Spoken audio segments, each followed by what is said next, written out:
क्या आप जानते हो कि जब इंजन में कंबशन का प्रोसेस होता है तो कंबशन चेंबर में जो आग होता है, जो फ्लेम होता है, उसका टेम्परेचर कितना होता है?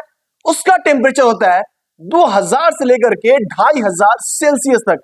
तो अभी सवाल ये आता है, इतने टेम्परेचर पे ये इंजन को 10 या 20 मिनट के अंदर में तो धुआं धुआं हो जाना चाहिए, यानी कि इंजन को सीज होना चाहिए, लेकिन ऐसा होता नहीं है। ऐसा क्यों नहीं होता है? क्योंकि उस इंजन में लगे होते हैं इंजन कूलिंग सिस्टम, जो ना सिर्फ इंजन को कूल करता है, साथ ही साथ एक ऑपरेटिंग टेम्परेचर को मेंटेन भी करता है। तो आज की वीडियो में यही समझेंगे कि इंजन कूलिंग सिस्टम कैसे काम करता है। तो मैं हूं आपका दोस्त इंजीनियर नवाब और आप देख रहे हो कंप्लीट इंजीनियरिंग। चलो वीडियो को शुरू करते हैं। ये है इंजन कूलिंग सिस्टम में यूज होने वाला सारा का सारा पार्ट्स, और ये है इंजन कूलिंग डायग्राम। तो कैसे इंजन कूलिंग सिस्टम काम करता है इस डायग्राम की मदद समझेंगे, और इसमें कौन कौन से पार्ट्स लगे होते हैं, उन पार्ट्स का क्या काम, जैसे कि थर्मोस्टेट का क्या काम है, ये कैसे काम करता है, और ये रेडिएटर कैप। बहुत सारे लोगों को तो पता ही नहीं होगा कि रेडिएटर कैप के एक्चुअल में काम क्या है। एक एक चीज आपको एकदम डिटेल से कूलिंग सिस्टम का समझ में आने वाला है। बने रहना वीडियो के साथ में। तो चलो एकदम शुरू से शुरू करते हैं। तो देखो होता क्या है, जैसे ही आप क्या करते हो, रेडिएटर में आप डालते हो कूलेंट, जिसको हम लोग कूलिंग वाटर भी बोल देते हैं। तो जब ये कूलेंट डालते हो तो वो कूलेंट रेडिएटर से होते हुए वो आता है आपका कूलेंट पंप में। फिर यहां से कूलेंट पंप से होते हुए वो इंटर कर जाता है इंजन ब्लॉक के अंदर में। इंजन ब्लॉक के अंदर में होते हैं कूलिंग जैकेट। कूलिंग जैकेट किसे बोलते हैं पहले उसको समझ लो। तो ये है आपका सिलेंडर, और ये सिलेंडर आपके इंजन ब्लॉक के अंदर में फिट होता है, लेकिन इंजन ब्लॉक और सिलेंडर के बीच में गैप होता है। इसी गैप को हम लोग बोलते हैं कूलिंग जैकेट, क्योंकि जो कूलेंट डालते हो इसी गैप में सिलेंडर के चारों तरफ में कूलेंट आकर के भर जाता है, और यहीं पे कूलेंट आपका घूमता रहता है। सेम इसी तरह से आपका सिलेंडर हेड के अंदर में खाली जगह होता है, उसमें भी आपका कूलेंट सर्कुलेट करता है। इसी चीज को कूलिंग जैकेट बोलते हैं। तो जब कूलेंट का लेवल ऊपर आता है तो यही कूलेंट फिर आपका इंटर कर जाता है सिलेंडर हेड के अंदर में, और ये पूरे जगह को ये कूलेंट से भर देता है।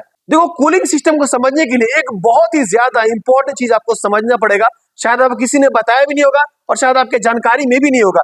देखो, किसी भी गाड़ी के इंजन कूलिंग सिस्टम में कूलेंट को घूमने का दो रास्ता होता है। एक छोटा रास्ता होता है और एक ऐसा लंबा बड़ा रास्ता होता है। तो कूलेंट कब छोटे रास्ते में घूमता है और कब बड़े रास्ते में घूमता है, इसी चीज को अगर आप समझ गए तो इंजन का कूलिंग सिस्टम आपने समझ लिया। तो जैसे ही आप इंजन को स्टार्ट करते हो तो इसमें का जो वाटर पंप है वो घूमने लगता है। एक्चुअली में वाटर पंप नहीं घूमता, वाटर पंप के अंदर में इंपेलर होता है, वो घूमता है और इसके अंदर का जो कूलेंट लिक्विड है उसको घुमाना शुरू करता है। तो जब आपका इंजन ठंडा होता है तो याद रखना, सिर्फ जो आपका जो कूलेंट है वो छोटे वाले रास्ते में घूमता है, सिर्फ इधर घूमेगा, वो कूलेंट रेडिएटर में नहीं जाएगा। क्यों नहीं जाएगा आगे आपको पता चलेगा। तो जब ये कूलेंट इंजन के अंदर में घूमता है तो ये क्या करता है, जो सिलेंडर का जो हीट है, जो सिलेंडर का टेम्परेचर है, वो अपने अंदर ट्रांसफर कर लेता है। जिससे क्या होता है, ये जो कूलेंट है इसका टेम्परेचर बढ़ना शुरू हो जाता है, और 5 या 10 मिनट के अंदर में ये कूलेंट बहुत ही तेजी से गर्म हो जाता है, और इसका टेम्परेचर 80 या फिर 90 डिग्री सेल्सियस तक पहुंच जाता है। तो जैसे ही कूलेंट का टेम्परेचर 80 डिग्री पहुंचता है, उसके बाद ये कूलेंट रेडिएटर में आना शुरू हो जाता है। 1 मिनट। अभी ऐसा क्या हुआ कि ये कूलेंट रेडिएटर में जाना शुरू हो गया? क्योंकि यहाँ पे लगा होता है ये थर्मोस्टेट वाल्व। तो ये वाल्व क्या काम करता है, पहले इसको समझ लेते हैं। देखो, थर्मोस्टेट क्या होता है, एक टेम्परेचर वाल्व होता है। जब ये थर्मोस्टेट ठंडा होता है तो इसको यहाँ से देख रहे हो, ये पूरा बंद पड़ा हुआ है। मतलब अगर कुछ यहाँ पर लिक्विड को रखोगे तो वो लिक्विड इस साइड में नहीं आ पाए, क्योंकि अभी ये पूरा का पूरा क्लोज है। लेकिन जैसे ही इसको गर्म करोगे और इसका टेम्परेचर जैसे ही 80 डिग्री या फिर 85 डिग्री के आसपास पहुंचेगा तो ये वाल्व यहाँ से ऑटोमेटिक ओपन हो जाएगा। जिससे क्या होगा, जो लिक्विड यहाँ पे होगा वो इस होल के थ्रू यहाँ से ये बाहर निकल जाएगा। और यही कारण है कि जब कूलेंट का टेम्परेचर 80 डिग्री या फिर 85 डिग्री होता है, ये वाल्व ओपन हो जाता है और कूलेंट यहाँ से होकर के यहाँ से बाहर निकलने लगता है। लेकिन बहुत सारे लोग क्या करते हैं, गर्मी के महीने में इस थर्मोस्टेट वाल्व को निकालते हैं, निकाल के फेंक देते हैं। इस वाल्व को कभी नहीं निकालना चाहिए। क्यों नहीं निकालना चाहिए, नेक्स्ट वीडियो में बताऊंगा।